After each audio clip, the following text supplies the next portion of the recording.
Going to live stream.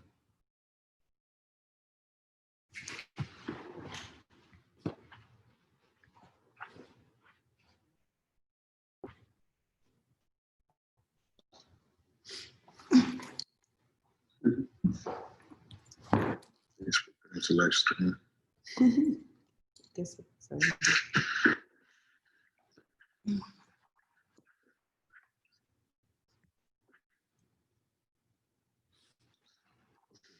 Good evening, everybody, and welcome to another edition of Live with PF and Hi, everybody. It is so good to see you all again. It's been a minute. We took a break for a minute, but it's great to see you all again. I feel like we've missed this kind of.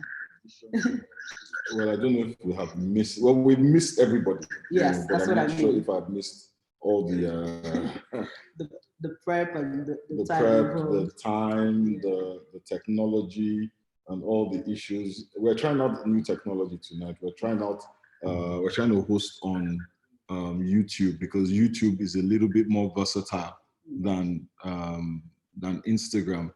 So please bear with us.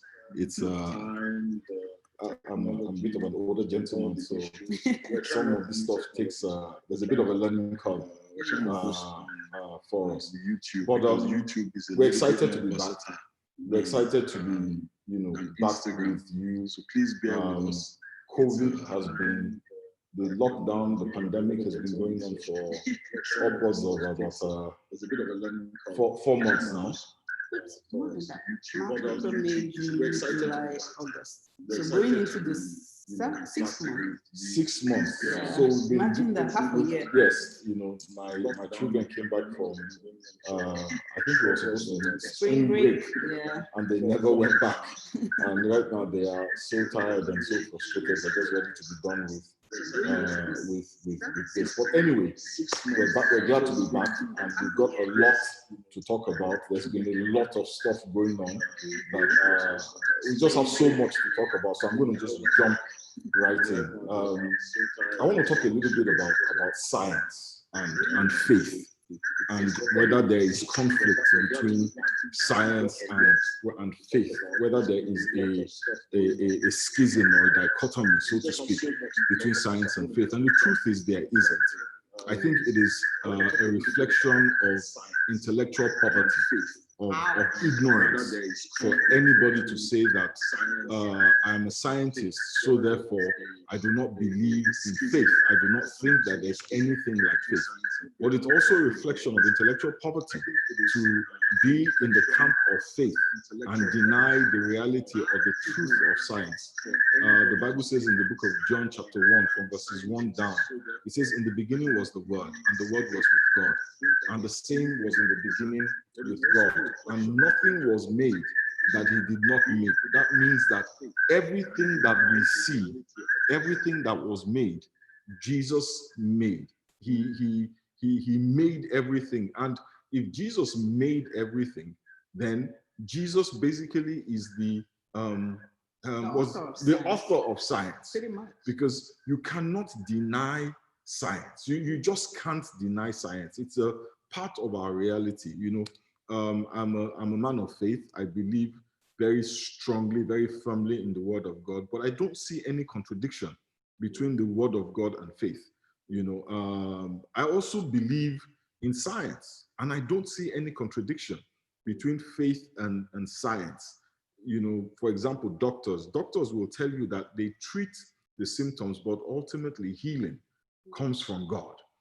God and science working together bring healing. Which is why some treatments seem to work with some people, and just for inexplicable reasons doesn't work with other people. There's quite a bit of it that is out of human control. Yes, I find it very convenient when scientists who are constantly acting based on faith, not evidence, based on faith. You think that there is a potential cure somewhere. So you're going after it, you're doing experiments, you're doing research, because you're starting from a conclusion and trying to, as it were, bring your conclusion to reality. That is faith.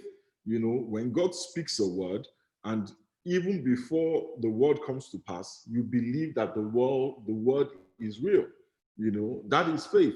And you know, I find it the Christians who say that, well, you know, science is rubbish. If you have a headache, then don't take Advil. You know, don't take medication.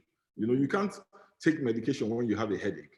And then when it comes to the climate, well, there's nothing like that. The reality is that we live in a world that is held together by building blocks, by systems, by processes. Yes, all of those systems, all of those processes, all of those organisms, they were created by God.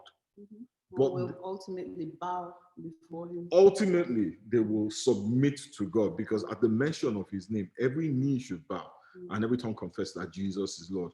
I think that the better argument would be to say that science or scientific rules and scientific laws are subservient to the law of, or to the word of God. We saw it happen when Peter walked on water. That is contrary to the laws of science. It does not nullify. It does not nullify the laws of science. In some cases, God he can suspend it. Suspend. That's what I was looking for. Yes. So the fact that God like suspended when Israel the law, had the war, and God literally didn't let the sun set, so yes, that they could, so time stood still. So exactly. So that's a perfect example. When Joshua fought against Amalek in the valley of Aijalon, and the sun stood still and the moon stood still. I find that, you know, such an interesting example, because that one time God interfered in the affairs or in the course of geography, of science, so to speak. And he caused the sun not to set and the moon not to rise, right? But that happened one time. After that and before that, human beings have set their time according to the rising of the sun and the setting of the same. Travelers chart their course by the rising of the sun and the setting of the same.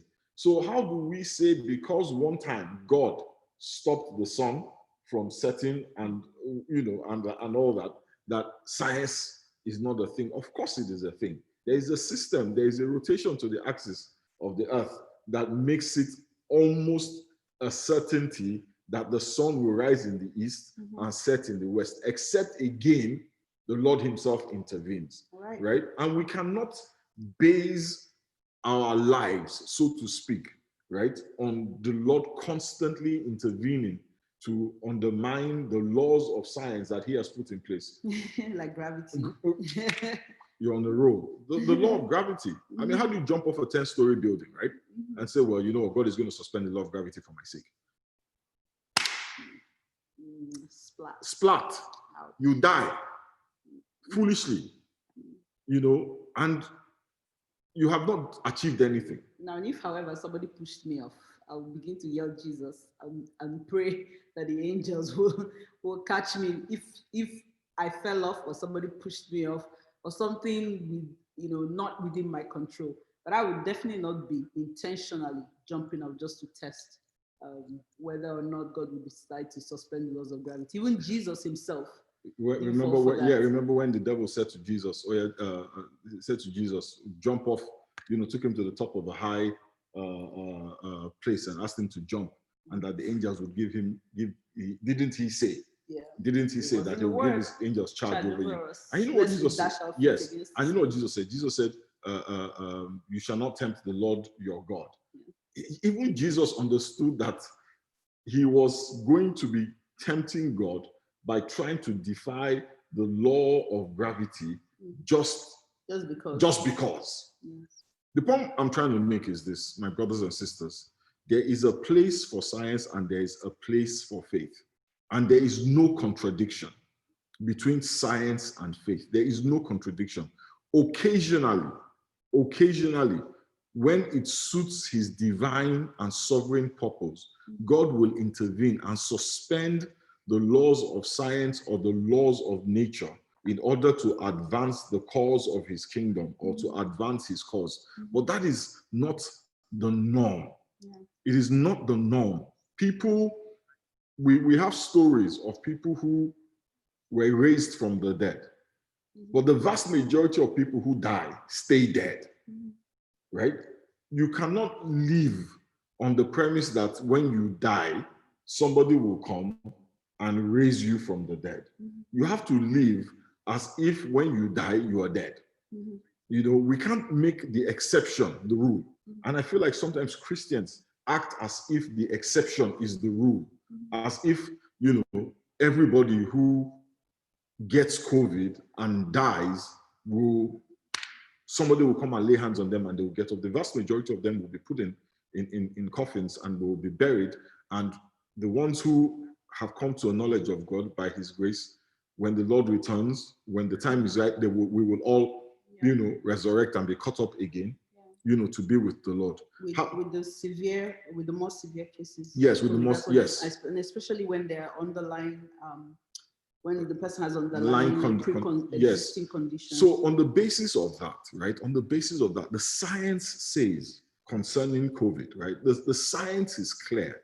This is a virus, yeah, it's an organism. We do not understand too much about it, but we understand a few things about it. And the things that we understand about it require us to behave in certain ways, right? Number one, maintain a healthy distance between you and other people, right?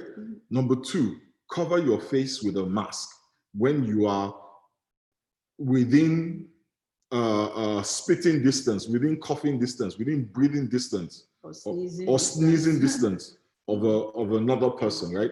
Wash your hands, yeah? Eat healthy, you know, exercise, build up your immunity, right?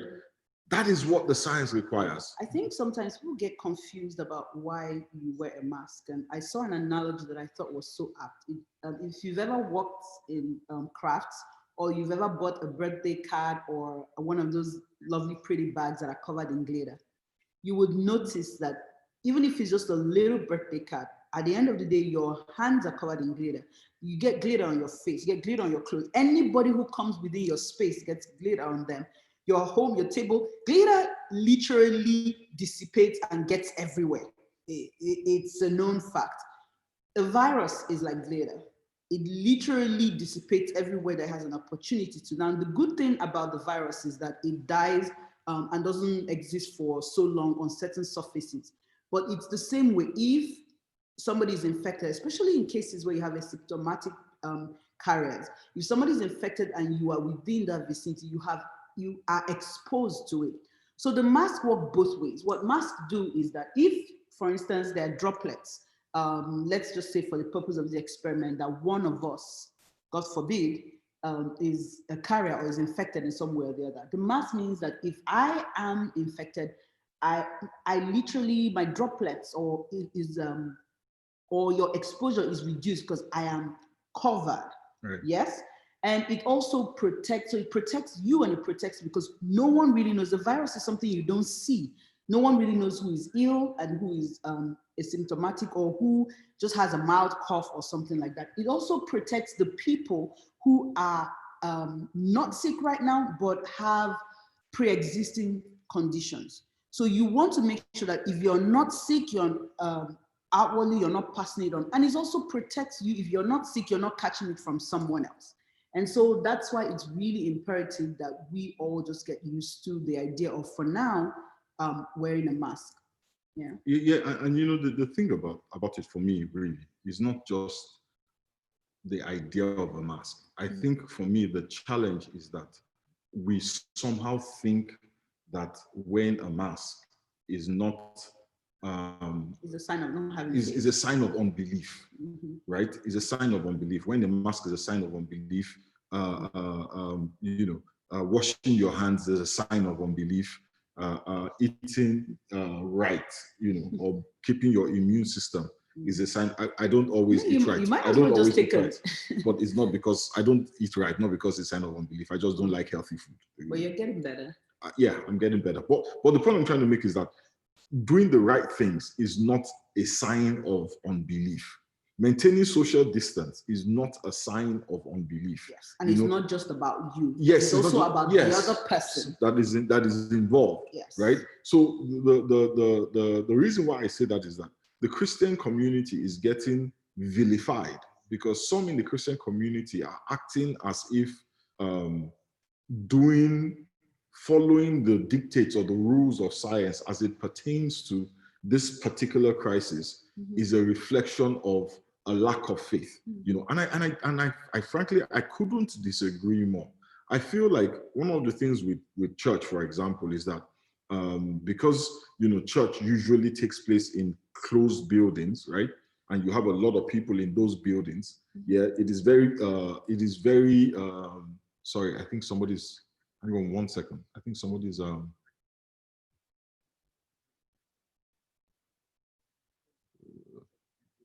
I wanted to see if we had somebody join the, give me a quick second, please. Okay, yes, we've got Dr. Abby is here with us. Sorry, I said Dr. Abby. Well, I don't know if I'm supposed to call her Dr. Okay, Abby. Yes, I can hear you. So give me a second. Let me get the volume. Hey, Abby, can you hear me? Yeah, I can hear you. Okay, great.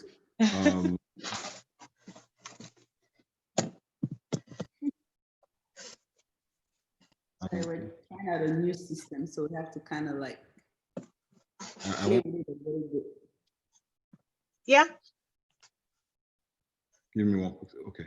Give me 1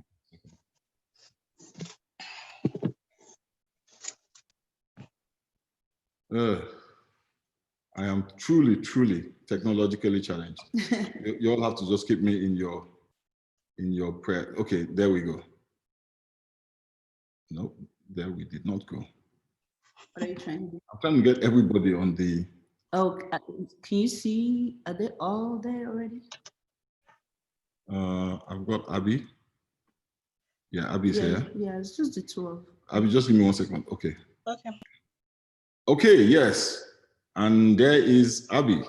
Okay, we're expecting a few more people to join us, but until they do, let me just finish my rant about Christians and the yes, it is not a sign of unbelief. It is not a sign of unbelief to maintain social distance. It's not a sign of unbelief. You know, one of the things with churches, right? Churches they've asked churches to restrict gatherings because a lot of people are when a lot of people gather in a closed space, the possibility of transmission is a lot higher, right? That's science. So there's two things involved in that. One is that in an enclosed space, when you release those droplets that that carry the virus or saliva from a sneeze, or just speak as you talk or as you sing, and we all know if you've ever been in a choir that you actually project quite a lot of speed unintentionally when you sing. So when you there's certain activities like talking loudly that in an enclosed space, you have the opportunity for the virus to hang around a lot longer.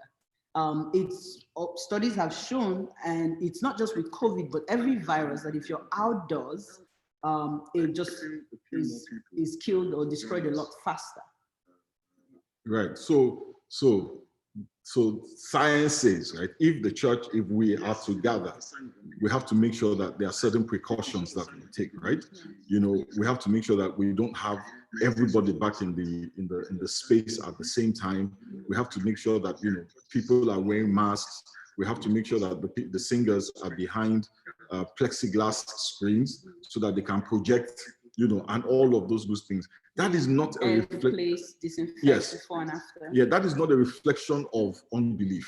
You know, that is not a reflection of.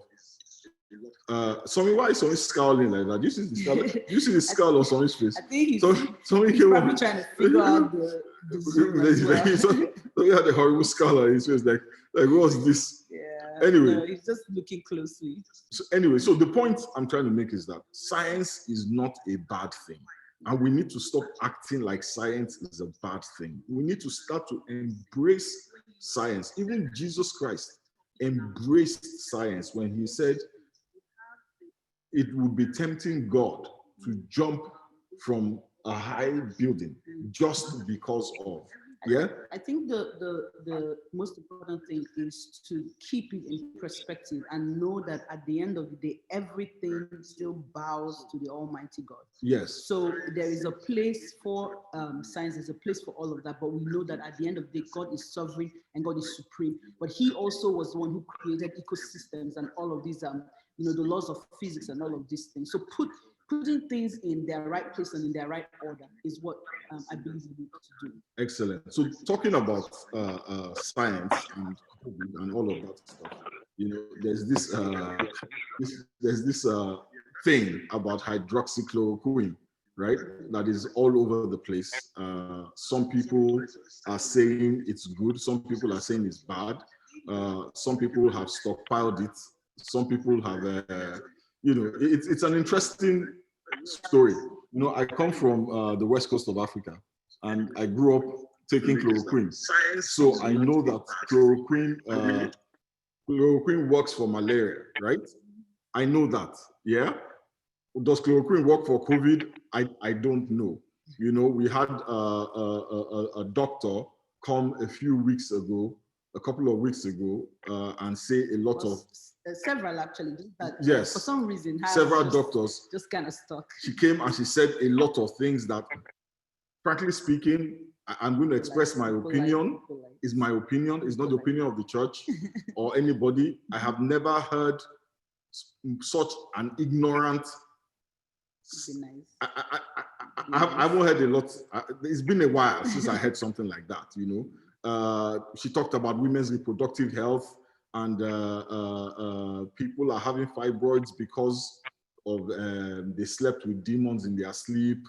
And I'm like, which Bible is that coming from again?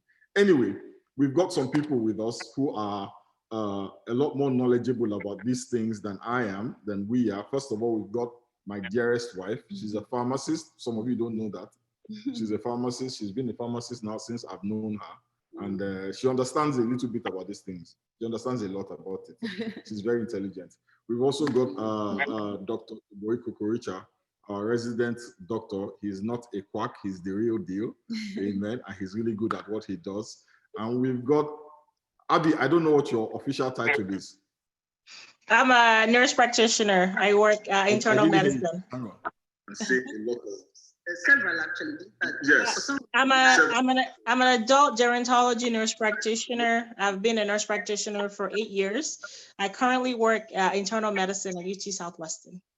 Okay, fantastic. All of those good things. You can see that she's very qualified and she knows what she's talking about, right? So guys, what is this hydroxychloroquine? What is going on with it? Okay, can you tell us what the drug is exactly? Okay, so hydroxychloroquine, very closely related to chloroquine. I'd say they're like chemical cousins. Chloroquine is the one that you take, very bitter, That's right? Very common, the common one that we all grew up taking as, for malaria and preventive medication for malaria. So it's an anti-parasitic medication.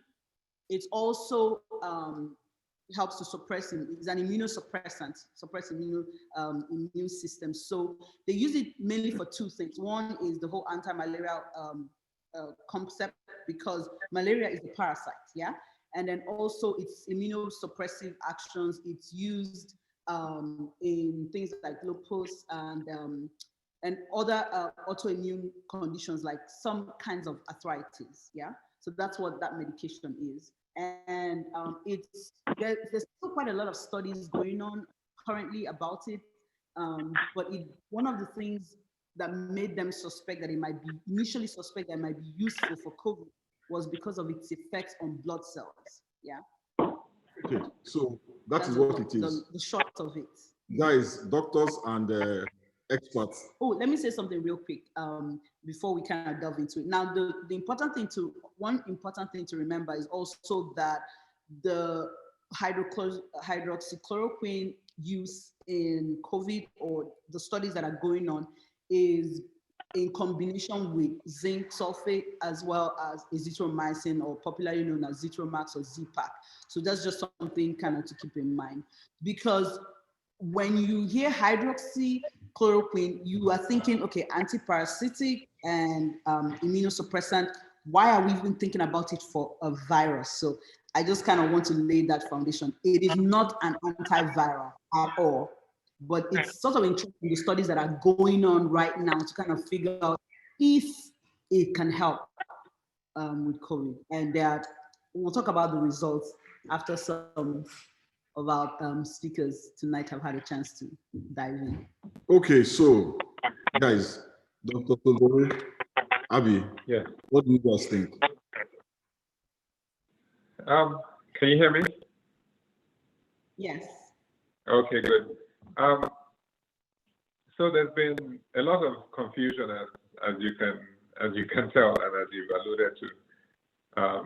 So the origin of it is there was thought that there's some promise to hydroxychloroquine at the beginning. Obviously, we didn't have anything to use for COVID at the time because no one knew anything.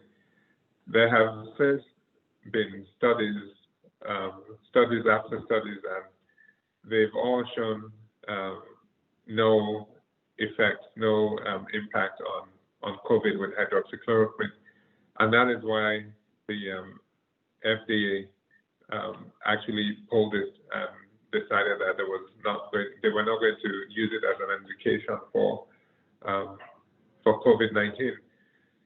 So unfortunately, there's still a whole lot of it's still a whole lot of talk because some people just don't trust that the FDA is legit or that these things are coming from well-founded studies, and that's a really hard myth to overcome. But it remains that at the beginning that they thought maybe there was in vitro, meaning there was an effect of hydroxychloroquine outside of the body, which some things work outside the body, but in the body, in the cells, it's a different matter when you take that when you take that. But some people also have problems with the arrhythmias, like irregular heartbeats or something. Sometimes people don't even know. And hydroxychloroquine, there's a strong concern for it, exacerbating those arrhythmias and causing all kinds of problems as well. So I know in parts of the world, the data has still not gone away, but so far we have been able to see a decrease in deaths with what we use now. With the steroids, with vitamin C, we still use zinc. We still use zinc anyway. We don't use Zithromax. The thing with Zithromax as well is it's thought to have, Zithromax does have anti-inflammatory properties by itself other than being an antibacterial agent. But it too did not show promise with hydroxychloroquine. And as such, those are not recommended at all. So it went from let's try to a situation of it looks like it's not working and then it's only going to be experimental. They cut all that off. Like, you don't need to be doing this at all. That's not recommended in any shape or form at this point, that hydroxychloroquine. But if you want to chime in, please. Oh, sure. I was just giving you some room to talk. So, yeah, I mean, everything you said is accurate. I actually, when PF called me this evening, I actually brushed up a little bit more on some of the articles that have come out. There's a lot of theories as to why they think hydroxychloroquine would work. One of them is that it prevents the virus itself from attaching to the host cell. But like you guys have said in the beginning, the FDA initially gave like emergency sort of permission for doctors to use this medicine because we thought that it was working, but they've since revoked that permission, that authority. The other thing, I didn't watch that lady's video. I think I gave her about 30 seconds before I turned it off. So I didn't quite get all of what she said. And of course, it's been going through my WhatsApp and, messages. But I know she quoted NIH, but even NIH that had a study going on about hydroxychloroquine, they've stopped it. Most of the studies that I read either showed that there was adverse effect where patients that received that medicine died, as opposed to those that didn't, or it showed no improvement at all, like it didn't make a difference. And even though hydroxychloroquine, I mean, yeah, it's been around for a long time. When we know a lot about it, it does cause a lot of side effects that you can't monitor outside in the world. So that's why most of the studies that are being done on patients in the hospital that are sick, that can be monitored, because of course it has a lot of cardiac side effects, right? So yeah, there's no benefit to giving it right now. And I mean, I'm not an infectious disease expert. I go by what the guidelines say and what I see and what I study. Another thing that you'll see is a lot of the studies, you have to look at who they're like including in their study, right? There are some studies that were done in China with like 40-year-olds that are fairly healthy, has no like diabetes, no hypertension. Of course, those people are going to do fine, probably regardless of the hydroxychloroquine, right? Versus, if you had a really sick population with like, older folks with, lung problems and autoimmune problems to begin with, of course, those patients are going to do poorly, right? So you have to look at the people that they include in the study. Also, there's been like studies about like different doses. Of course, the higher you go, the more side effects you see.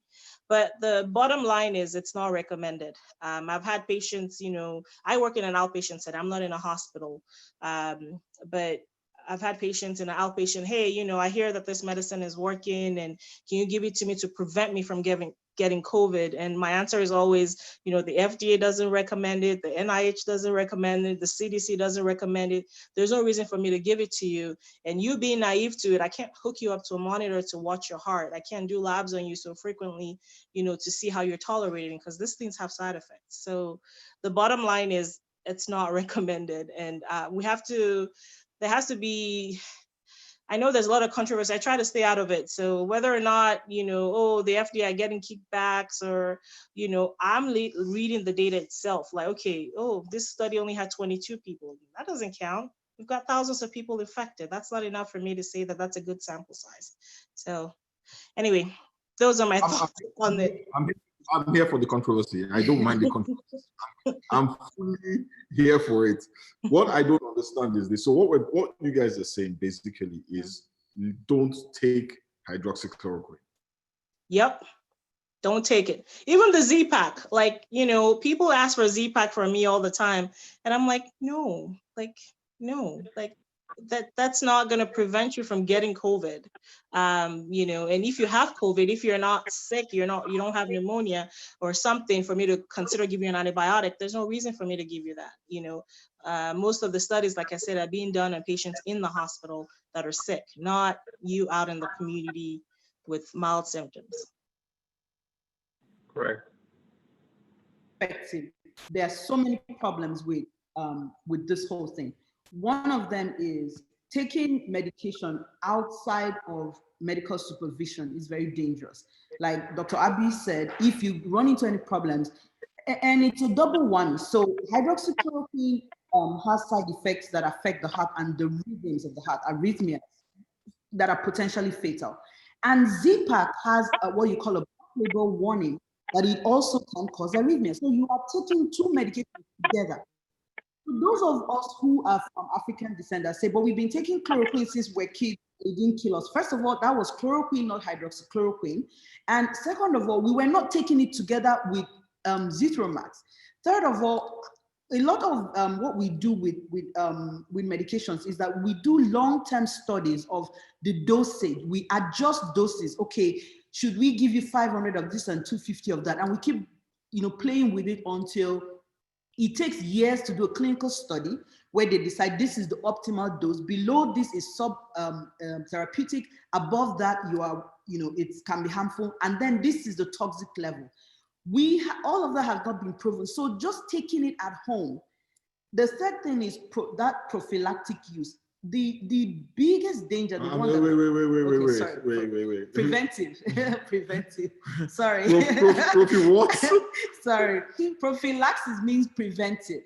Yeah. Why did you say that? Because if you know that, let me get something. Some people feel like no. if they say things with simple words, they will not appear as smart. No, that's not why. That's not why. It's because in medical terms, that's the word that we use. Yeah. Okay. So preventive. The danger we're using it. Are you people saying? The danger we're using it as a preventive method is number one. Before we decide what you should do as a preventive medication, we study long-term effects, we study doses, right? Number two, it makes people careless. If I walk around thinking, oh, I'm taking, this medication every day, or, I should be fine, I would expose myself unnecessarily to COVID when I don't need to. It gives you a sense of a fool's paradise. And last of all, half the time, and this is for those who say, oh, well, we've been taking it and we're not dying. Half the time in a lot of third world and second world countries, I don't know if there's such a thing as second world. I always wonder why we do first world and third world. When people die, we don't do autopsies. We don't measure blood levels. We don't do any of the sort. We just say died after a brief illness. Every African I know died after a brief illness. So we're really not measuring. Or the wicked have done their worst. I shouldn't have laughed. But yes, we're happy also laughed. So it makes two of us. So we kind of have a tendency to not really know exactly what killed the person. And last of all, something must kill man. Something must, but then you don't want to be the one, swallowing the one that will kill you. And then the last thing that I find really dangerous about this is when you are taking these medications, then you run the risk of, without meaning to, which is what was part of my problem with Dr. Stella's interview, was then you start to say masks are not important because you feel you have to elevate one thing, to kind of suppress the other one. I don't know if people will continue to do studies and figure out what dosing or what conditions would help with COVID. And don't forget, when people say, oh, I took hydroxychloroquine and I got better, or the three of them and I got better, there are millions or hundreds of thousands of people who have had COVID and got better. That's why right now, what the studies are saying is that the benefits are anecdotal. Anecdotal means we cannot prove that if we didn't give you this, you would have died. Can you say again? Anecdote is not a big word. Can't you just say it's gist? Because there's no if I wrote a medical journal and said it's gist, I mean, I can't even imagine what would happen. They're like, we can say that so far, all the reports we have heard that it worked is just gist. Yeah, there's no evidence. You can't prove will this person have gotten better with or without it. And so, for instance, antibiotics, you have proved beyond any shadow of doubt that barring a miracle, if this person doesn't take this antibiotic, this infection will get out of control and they will die or lose a limb. Yeah? If you can't prove that if the person could have gotten better on their own, then you can't prove that medication is actually efficient. You can't prove, I was going to say efficacy, but I figured that you would have had a problem with that too. Anyways, my biggest fear is that it makes people careless. You're taking potentially dangerous medications at home without any kind of medical supervision, and you are going to expose yourself more to the virus because you think I'm protected. Okay, I have one question. What's the difference between hydroxychloroquine and chloroquine? The hydroxy. Okay. Your Wi-Fi addressed it already. They're chemically similar. They're cousins. I mean, it's different formulations. Yeah. Okay. Different formulations. Can you say that in English? I think PF. I don't know. What's another word for formulation? Different things inside it. Different. PF, I don't know another word for formulation. It's just different. It's what composition. Composition. Oh, there you go. What they did, yeah. Can you hear me? Yes. Okay, so what they did is they just tweaked the molecule, the chemistry a little bit so that it would have less of the side effects, for instance, that chloroquine. So it's kind of 5G of chloroquine, for lack of a better word, but it's the same thing, but it just has better updates. You see, that's how you explain things. I get 4G, 5G. I get that. Very, very well said. Okay. So there's some people that do have, and I don't know why I'm harping on this, but there's some people that do have a phobia, for enclosed spaces and some kind of, fear or phobias that would give them problems wearing a mask, and we understand that.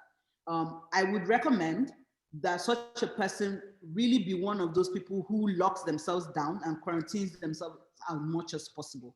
I would definitely not recommend that person be attending large gatherings and parties and things like that, or or exposing themselves to it. Number two, they have actually done what they call pulse ox studies, which is a measure of how much oxygen is in your blood. And when you go to hospital and they attach that little thing that looks like a peg to the tip of your finger, and then there's a little machine that beeps if your oxygen levels are going down. And people have done it with even 3 masks. Oh, by the way, I have a pulse ox machine. Let me go and get my pulse ox. I know some people are looking and they don't know what the pulse ox is. Let me show you right back. Yeah. This tells you the kind of person PF is, that he has his own pulse ox machine at home. I guess that's what happens when you have doctors as friends. Anyway, so they've done studies that show that if you just inhale and breathe deeply, wearing a mask does not affect your oxygen levels. Does not. I say it again. Wearing a mask does not affect your oxygen levels if you breathe deeply. Yes. It looks like a little peg. See, the reason why I want to go and get the pulse ox machine was Brother Paul said I needed to go to medical school. I wanted to show him that some of us don't need to go to medical school. We already have the equipment right here. See? Oh no, that's the wrong way. That's not how they taught me. This is how you do it. Okay, yeah. And then turn it on. I want to see what my oxygen level is. Yes. Oh, we could actually do that. Do you want me to grab a mask? Huh? Yeah. We'll check your pulses while you're ready. It's very low. No, it's not very low. It's 94. Because you're out of breath. You ran to the room and ran back. See, science is it's so simple. You ran to the room and ran back, and you're talking without catching your breath. That's why your pulse ox is a little bit low. Exactly. Give it a minute and it will go back to 98. You better go back, otherwise problem. Anyways. Another problem. Yeah. So 99. That's what I'm talking about. All right. See? It's like 1 + 1 is equal to 2. Yes. Right. Do you want me to grab a mask? For what? So you can show them that your pulse ox doesn't go down if you're wearing a mask. No, it's okay. Yeah, you already said it. All right. Anyways, trust me, it doesn't. We've tested it. It doesn't. I think. And even like people have to wear masks at work. I go to work physically 2 days a week right now, and I have to wear my mask the entire time I'm there. I have to wear a face shield the entire time I'm there. In the beginning, of course, I was like, oh my gosh, I'm so out of breath. But not because I wasn't getting oxygen, just because I wasn't used to something in my face. And then my glasses would get foggy. And I'm like, how am I supposed to see my patients and examine them and whatnot? But of course, since then, we found ways, either you tape it or something. And now I'm so used to it, like it doesn't even bother me anymore. And obviously my oxygen is fine. I'm at work 9 hours a day. And I haven't passed out yet. So, there's just a lot of controversy. I try very hard to stay away from it. Like anybody send me something, I'm like, leave me alone. So. Somebody asked a question. Is it true that corticosteroids have helped in treating COVID-19? Yes. Yeah, it is. It's helping most people. One of the things that happen with the virus is that your immune system is sort of like in overdrive, right? And what steroids does is it calms that down. So yes, it does help. Yeah. They've done a lot of studies, especially in England. A lot of their patients are taking high dose. The simple name is Decadron, but it's dexamethasone. It's a steroid. And dexamethasone. Let's just call it Decadron. Even hydroxychloroquine, there's a nice simple name, Plaquenil. Huh? Yeah, Plaquenil, that's the brand name. Do they sell it to the chemist? Yes, that's what, I mean, before COVID, all the patients who were taking it for, arthritis and, and autoimmune diseases, they just went and filled their prescription for Plaquenil. But there was no force. I mean, there are people who are on it for years. I wanted to say something as well about the steroids. Again, a lot of this is being done in hospitals. The patients are being monitored, and a close watch is being done on them. One thing people need to realize about COVID is that it is so new that we really don't know everything about it. They're finding out new stuff every day. And the problem is that it attacks your oxygen levels. It attacks the ability let me just keep it simple. It attacks your body's ability to, for your red blood cells to process and maintain oxygen level. The long and short of it is that it can kill you. Yes, but the problem is it can kill people in many different ways. That's what people don't realize. See, this is the thing. All of this blood cell, red blood group. Listen, COVID, wait, sorry. COVID will end you. Be careful. Can end you. Yes. So be careful. Yeah, don't play around. Don't do politics with your life. See, this is the thing, right? There are some Christians who, because the Bible says that you shall tread upon scorpions and serpents, and they shall by no means hurt you. They make it a point of duty to carry snakes, poisonous snakes, and mess with scorpions just to prove a point. A lot of them die, right? From being bitten by those snakes. I don't think it is wise. I don't think it is Christ-like for us to hear all of these things we're hearing and not pay heed to the warnings being given. I expect that Christians should be the ones who are always wearing masks, who are always washing their hands, who are always avoiding gatherings where people are not properly distanced. It should be an expression of our faith. And love for other people. And love for other people. You know, Yes. even if you don't care about yourself, even if you're ready to meet your maker. I'm not. I still have work to do, for my maker. Let me work for my maker. Don't bring that, drama. And it's a ripple effect, because if we don't get this under control in this country, yes, there are other things that are being affected. The economy, the educational system. It's not just about you or your health. Talking about the educational system, the kids are going back to school next week. They're going to start going back to school next week. So next week, the next week's edition of Live with PF and Pastor AK is going to be focused on that, on kids going back to school, on the resources for the kids, on the things that we need to do. Because some of the schools are doing a hybrid, they're going to have some in-person classes, they're going to have some virtual classes. Some school districts are going all virtual. I've got some parents concerned about their children's ability to sit in front of a screen, for the whole day, and how will that work? So we'll talk about that more next week. We'll have some resources for you, things that you can do that will help. Some experts, some teachers, and we'll just have some teachers, some educators, some people. That's one of the things that we want to do with this show, not just gab, but also give you information that is useful, for your life. Another thing that we also want to do on Monday, I want to have as the senior pastor of New Covenant House, so I want to have a Zoom. The 10th, I think? Yes, the 10th. Okay. Yes. Some people remember days, and some people remember dates. Well, Monday, the 10th. Yeah. I want to have a Zoom call with all the children, all of them. I want to talk with them. They're going back to school, some of them virtually, some of them physically. I want to talk with them. I want to encourage them. I want to pray with them. So please, if your child has a Zoom account, I don't know. Or you have one. But you can help them just sign into the Zoom call. The information should be on the New Covenant House website, the New Covenant House app, and all of our social media platforms. But while we've got Dr. Kokoricha and Abby with us, do you guys have any questions you want to ask them? I have one question that I would like to ask, please, if you don't mind me asking, and I'm not trying to be cheeky, but how do people get fibroids, please? I'm just curious because I heard that. Yeah. I wish we would have done this at the beginning. Who's I that? know it would have helped. Okay, Dr. Kokoricha is, Dr. Kokoricha, please. Yes. How does it work? You're in the hospital. Yes, I am. Okay, But how do that's you okay. get Huh? How do you what? fibroids? Sorry, I didn't hear that well.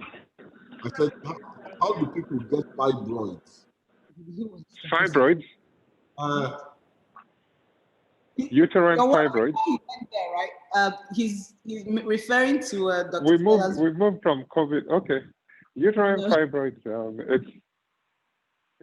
I'm assuming that's what you're saying. Uterine fibroids kind of is abnormal growth of normal tissue, really, of the, I believe it's the muscle of the uterus. So rather than it becomes a very bumpy thing, and then you start having a lot of bumpy growth in different parts, and it depends on where the fibroid is. So what happens with those fibroids is sometimes they can grow to a point where they kind of outgrow the blood supply, and that's where you have a lot of pain and a lot of bleeding. Some of them are kind of underneath that layer, and you don't have that kind of, they call that red degeneration. But unfortunately, there isn't, as far as I remember, there isn't much known as to why fibroids happen.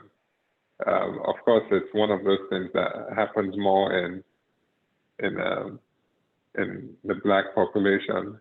So it's just. Sorry I'm to sorry? ask this question. I know what you're about to say. It's not, you don't get fibroids from sleeping with demons. I personally had fibroids. And I had to have the surgery. I did not sleep with any demons. So that's not how you get fibroids. I had to have fibroid surgery, myomectomy myself. So no. Let me backtrack. Did that woman say you get fibroids from doing stuff like that? Oh, I see. Yeah, no, fibroids don't come from that. Like, why are we talking about that? My concern, right, is, if you say that this is a condition that affects Black women disproportionately, are we saying that Black women have a tendency to, Black women like demons? I mean, it's such a ridiculous, thing to be spouting, Again, the danger is then for something that has a treatment, some people would ignore the treatment at the detriment of their lives. Because they feel it's one of those things, like we said earlier, where you submit to the care of medical professionals and you pray. Because I know people who have had surgery and excised fibroids over and over, and it keeps coming back. I know people who have prayed the surgery. So you pretty much, even with the medical treatment, it's still God who does the healing and God who makes it effective. The doctors will tell you they don't know why. In some cases, they just keep growing back. I just really worry about people not taking care of themselves and exposing themselves to unnecessary risks. Whereas Jesus himself said, why would I jump off this high place, even though I know the angels have charge over me and will not let me dash my feet against the stone? But I don't need to. Why would I do that? That is something the word of God. So I just worry about the people who don't know much better and are in a position of danger. So you have families where a mom of 4 kids ends up bleeding to death, and it's just totally unnecessary. Before their time. Somebody asked a question. They wanted to know, this vaccine that is being rushed, is it going to take the vaccine, or is this a plot of the Illuminati? You kind of have to. I mean, I've had patients ask me that. Even me myself, I've thought about it. Like, when the vaccine comes out, it's going to have data attached to it. So I'm going to review the data myself to see, okay, how many people received it, what's in it, How effective is it? How do they measure it? So, I mean, yes, we are rushing they're rushing the process, of course, because this virus is everywhere. But even me, myself, being in the healthcare field, I've had multiple exposures to this virus. Luckily, I've been negative. But in the kind of work that we do, you cannot not go to work, right? You cannot not take care of patients. So I know I'm going to get the vaccine when it comes out. But before I do, I intend to read about it, what was done, and before I decide to go get it. But I When don't it comes out, we're going to have you come back and tell us, because some of us don't like to read. We're going to have you come back and tell us, as much as you can about it. But I most definitely also, I mean, and I'm sure you just didn't mention that because it goes without saying that we would pray. Yeah. Absolutely. I just mentioned for people, because we assume a lot. We assume that people know stuff that they may not know. Because the next thing you hear is that, oh, PF said everybody should take the vaccine. So I just want to make it clear out there that one would still pray and PF said everybody should prayerfully take the vaccine. Yeah. That's what direct quotes. Yeah, I think it just goes back to a thing of trust. Do you trust the medical community? Who do you trust? And when I say that, I'm not saying taking the place of God. It's if you go to your doctor and your doctor gives you an antibiotic because they think you have an infection, that antibiotic has gone through all that process we're talking about that the vaccine is going to go through. So they're already having trials and studies of all that, but we would never have, you would never have the advantage of having time on your side, because whatever the vaccine is, you're not going to know that, oh, okay, it was safe for 10 years. However, we will reasonably know that it's effective against the virus. And the problem is if you also get the virus, which could be a matter of time, if you do end up with a virus as well, and then are you okay with what could happen? Because it's not just beating the virus. We're finding more and more that people who recover from the virus, people who recover from the virus have long-term effects after that. So it's not just surviving the virus. Of course, maybe 80% of people might be asymptomatic, and that's cool. But you may not be one of the asymptomatic people, So, I would carefully consider taking the vaccine myself. It's not like I might be the first one in line, but I reasonably think I'll take it myself. Yeah, I agree with Dr. Kokoricha. I won't be the first one in line. I'll probably stand behind Dr. Kokoricha. After he takes it, come and tell us. Yeah, come and tell me. I want to emphasize something. Again, a vaccine and even doesn't mean that we become careless. So sorry, Dr. Kokoricha has to leave us. Oh, thank you does. so much. Yes, thank you so much. All right. Thank you. Please wear your mask. Yes, I will. Okay, thank you. Thank you. Bye-bye. Well, I guess in that case, we can also release Abby. Abby, this was impromptu for her. Yeah. She just got back from work and she come and talk to us about this. Abby, we're so grateful. Thank you so much. Thank you. Thank you for having me. Thank you. All right. Have a good night. You too. Bye. Real quick before we have Sami come on. Good night, love. I just want to also emphasize, even after the vaccine, just like with the flu, you still need to not be careless about exposing yourself, because viruses, one, they mutate. We have been praying that God keeps the coronavirus under control, but they do mutate. So there are several strains.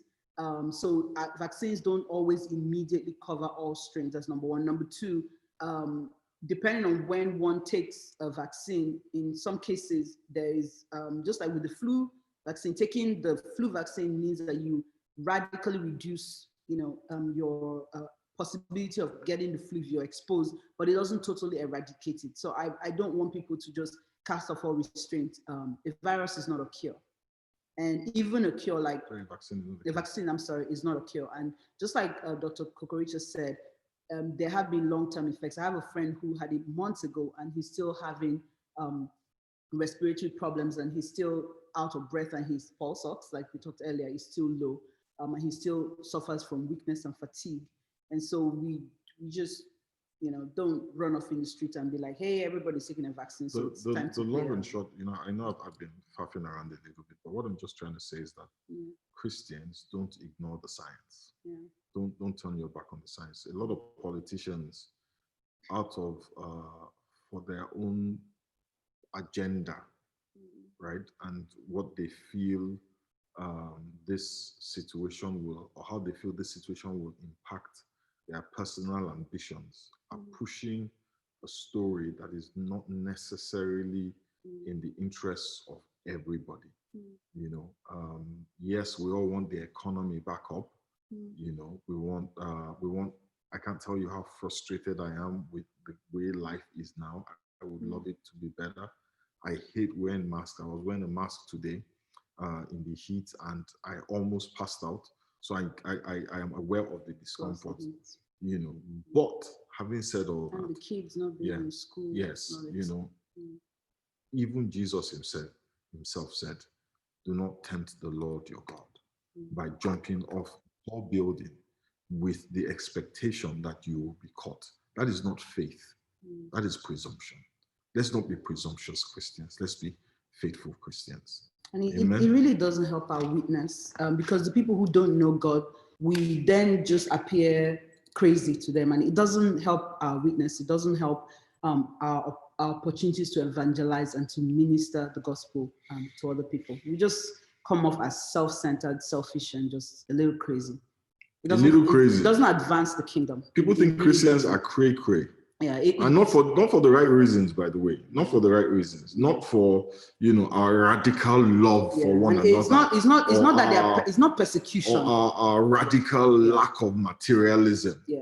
Is where they think we're cray-cray because we believe some things. It's not helping our witness. Yeah. Okay, and Somi is back. Somi. Pastor Somi in the mask. Somi, where are you? You're mute. You want to mute him. So we wanted to also catch you up on some of the stuff that's going on at NCH. Yeah, there's August is a full month. I mean, for the fall season, we have so much going on. And so we're going to use this opportunity every time we do live with PF and Pastor K to just catch you up on all of the stuff that we're rolling out at NCH. So I'm going to have Pastor Somi speak. He is the pastor over Spaces. Spaces is our young adults and singles ministry, and they've been doing a fantastic, phenomenal job. I know that some of you were ardent followers on their for their live show, and now that we're going into a fantastic new system and process for Spaces, I'm just going to talk a little bit about that. Sorry, before Somi and Jet start to talk, there's a question that somebody asked that I think we should answer. Okay. Yes. Somebody wants to know what's the difference between corticosteroids and steroids. Oh, semantics. So it's kind of like how hydroxychloroquine. Some names are just cumbersome. So corticosteroids are steroids. We just go by steroids and we call all of them steroids because it's pretty simple and easy to remember. So steroids is what? A corticosteroid is a steroid. Let's just keep it simple. So what is a steroid, a corticosteroid? No, Actually, seriously. you know what? While Somi comes on, I'm going to Google it from my memory. Somi, right? From my memory, so there's no difference. But let me double check. If a corticosteroid is a steroid, it's a steroid. What you're saying is, if all corticosteroids are steroids, are all steroids corticosteroids? Guys, I have a degree in philosophy. The logic was not. I did not. They're actually not. I'll let Pastor K look it up. They're not, right? That's a good question, though. The person does have a point, so I'm gonna look. And I check the comments. I'm sure some people. If we want to really play around, we can have the whole glucocorticosteroid. I don't know who asked that question. Anyway, Shout out to you guys, man. I think y'all's topic today is amazing, and it actually speaks to my heart because I manage national and international clinical research studies. So it's all in my realm. So when you started the topic, I'm like, yep, somebody please tell people. Don't just go and be taking stuff just because some lady said so or the president said so. You need to make sure these things take time. Clinical research on an average takes about 7 to 8 years to get one drug approved. Takes about $1 billion to get one drug approved. So what we're doing now is we're fast tracking a whole bunch of stuff. Now, that's not to say it won't work. Of course it might work, but slow your roll a little bit. Yeah, protect yourself. And that's why I came up with my mask, even though it's just myself and Jet tonight. So I came in solidarity for everybody wearing masks out there. Well, anyway, so yeah. Let me give the answer before we forget. Okay. So corticosteroids are a class of steroid hormones. So not all steroids are corticosteroids. Abby was judging me. Abby, did you hear that? Wait now. There are renal cortex of vertebrae, as well as the synthetic analogs of those hormones. So I guess the corticosteroid ones are the ones that, but you know the funny thing though, drop that out there, a lot of the medications that we're using, it's kind of with insulin, right? We start off with, and I don't want to scare you all, but we start off with some things that are drawn from animals. There's also porcine insulin, like from pig. I just don't want to like freak you out. Can we let's stop. Synthetic ones. Let's stop. The lines say blood because the synthetic ones mimic and are almost exactly the same as the actual. Absolutely correct. She's actually PF. We're talking science today. You just gonna have to get along. No, I'm okay with science, but you don't have to gross me out now. It's not gross. It's not gross at all. Interesting. When insulin comes from where? The bile, or is that what you said? PF.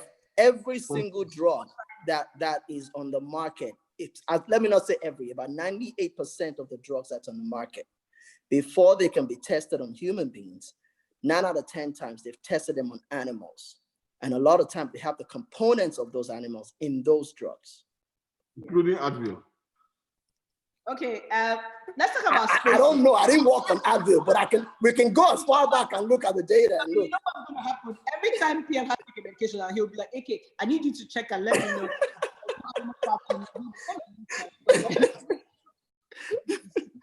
Oh man, too funny.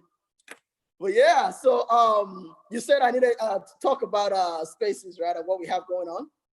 Yeah. Yes. So to everybody that's listening, obviously, you all know we all were affected by the pandemic when it started, and so we quickly tried to go with the times by creating Live with the LAs, and that was amazing and a great experience, but obviously not very sustainable. So we decided to move back to our origin, which is what we used to do when church was still going on physically. And what that is going back to inner circle. We have this thing we call inner circle that we go in, we pray, we worship, we study the Bible together. So inner circle is coming back by popular demand, actually. And the first one is going to be tomorrow at 7:30 p.m. So tomorrow, August 7th, 7:30 p.m. Now the difference is we used to do Live with the LAs on Instagram, right? Now we're moving it over to Zoom call. There's a few reasons for that. I think people are a lot more comfortable sharing personal stories and things like that on Zoom. Yeah. Sorry, say that again. Instagram is very restrictive. Yes. Instagram is. It's becoming like MySpace. Very specific, and then I think the biggest part for us is that we were losing out on some crowds who were not on Instagram. So there's a lot of people apparently who are not social media friendly. And so if they're not on social media, well, guess what? They didn't see anything we were doing. So we decided Zoom would be a better platform. It's just a log on. We get that information out and everybody just come on live, and we also create some level of vulnerability as well. So yeah, tomorrow's gonna be fun. We're looking forward to it. Okay. How do people get, and I kind of know some of the answer to that, but I wanted you to also let people know, how do people get access to the Zoom call? Yes, ma'am. I was hoping you'd actually ask me that. So yeah, it's very simple. We just need anyone that's interested to send an email to spaces@newchdallas.com. That's spaces@newchdallas.com. And the reason why we're doing that this time is because really we want to speak to the heart of people who actually care about what we're doing. We don't want to just speak to the crowd just for numbers' sake. I think it's best for us to have people who actually want to hear and want to learn and really speak the heart of God. Who are interested? Sorry, say that again. Who are interested? Who are interested? Exactly. And I believe if you also go to the app and the website and go to the tab that says Adult Life Groups and find Spaces on there, that's also a short, quick route. Yes. Click on that and just fill in your information. It literally takes 3 seconds, maybe 5 if it's 5 seconds. It's actually like 3 seconds. You're right. And for our faithful followers on Instagram, those who are already following Spaces, all you have to do is click on the link in the bio, and it will open up a quick form for you to just put in your email address, and then we'll send you that invite. The invite actually went out yesterday. Another round of it went out today. The last one is going to go out tomorrow. So we're compiling that list and we're sending the invite to people. That way they are pretty much invited to join in tomorrow evening. So we basically have tried to cover all our bases. Exactly. You were following us before you, and like social media friends will get it. If you Yes. go to our, you go to our website, you'll get it. Anywhere you look, we're there. And if they have any problems, reach out to me on my personal Instagram, whatever. Just reach out to the church office. We'll get you in. We just want to know that you're interested in it. Yes, but don't miss it. Don't miss it. This is a crucial time to be connected as a Christian.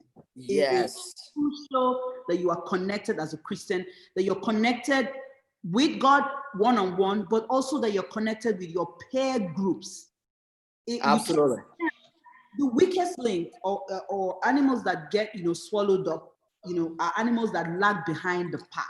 You need to move with your pack. You need to move with your pack. So don't miss this. Please don't be on Instagram. Don't say it's Friday night. I'm a chill, Netflix and chill. It's not productive for your life. Spend an hour with your pack. You know what it means to Netflix and chill? Actually, I don't. I thought it was just to watch Netflix. Okay, I'm sorry. I really should not say. So Pastor, you can say Netflix. When you throw the chill in there, you can't don't just throw that out there like that. It means something. Oh yeah.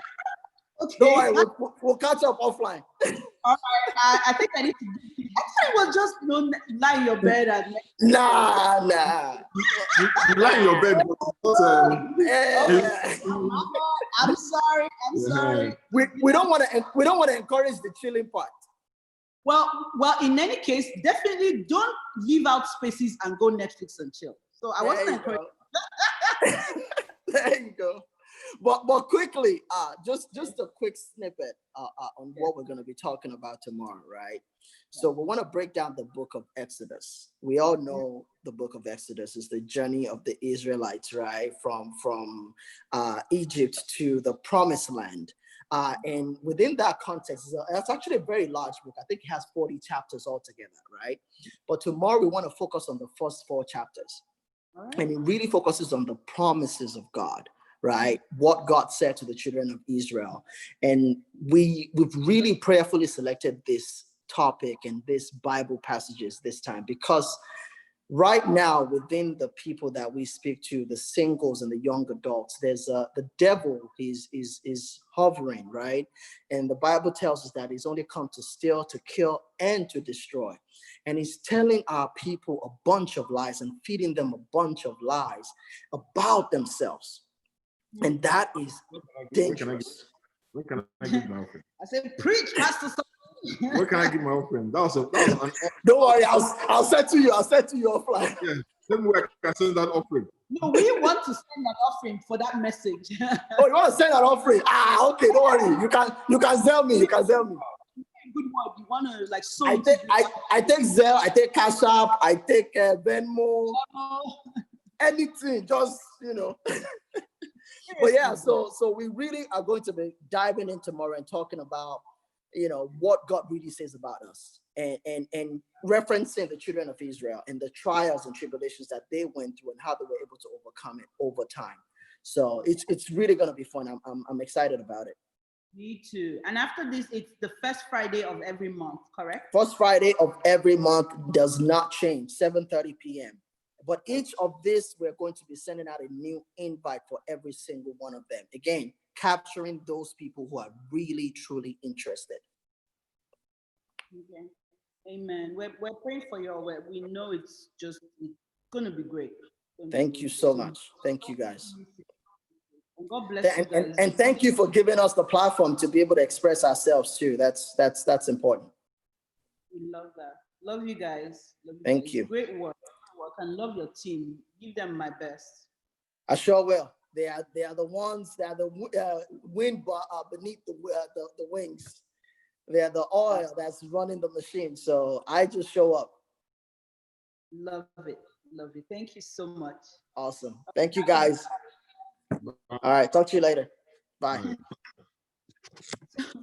So one of the things we wanted to do with this edition of, this new series of or revamped Live with PF and Pastor AK is that we wanted to give you all an opportunity. There's something we do as a church in NCH. Every so often we would have a Q&A Sunday where there's no sermon. We do praise and worship and announcements, and then we sit down and we put the pastors, especially PF, on a hot seat, and people can ask him anything. And so one of the things we wanted to do with this avenue, since we're not having in-service church, is to give you a platform, an opportunity to ask us anything.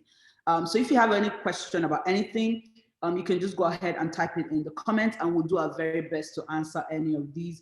As time goes on, we're going to be unrolling quite a few ways for you to link up with us, blogs and our own page and all of that, just to make sure that everybody stays connected, everybody feels like a part of what we're doing, and we can, stay in touch with you. You can get that sense of, we may not physically be in church, but we're still doing life together. So if you have any questions, if there's anything you want to ask, please feel free to leave it in the comments. Yes. If you don't have any questions today, that's fine. There's still next week. You can ask your questions next week.